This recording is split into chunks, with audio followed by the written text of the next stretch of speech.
Hey guys, welcome back. In this video, I will show you how to customize shop page using Elementor. Let's get started. So the first things first, you need to head over and then install Elementor right there.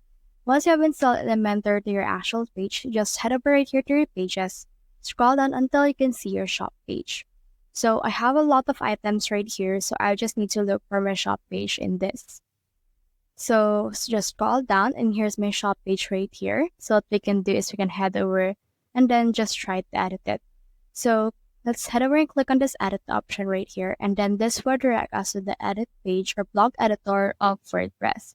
So in this case, you should be able to see blog editor, but we need to switch with Elementor. Now you can see this option called edit with Elementor. So let's head over and click on this option right here in order to edit it out with Elementor. Now, this is what it should look like. So just head over and search the widget right here.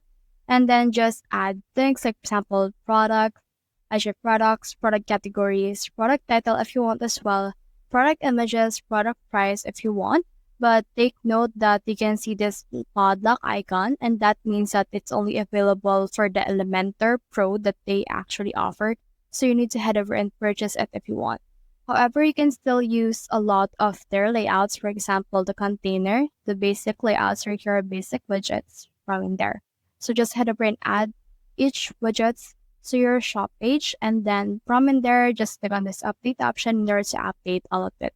So that's the whole process. If you have found this video helpful, simply leave a like there, subscribe because it helps me reach more people. See you soon.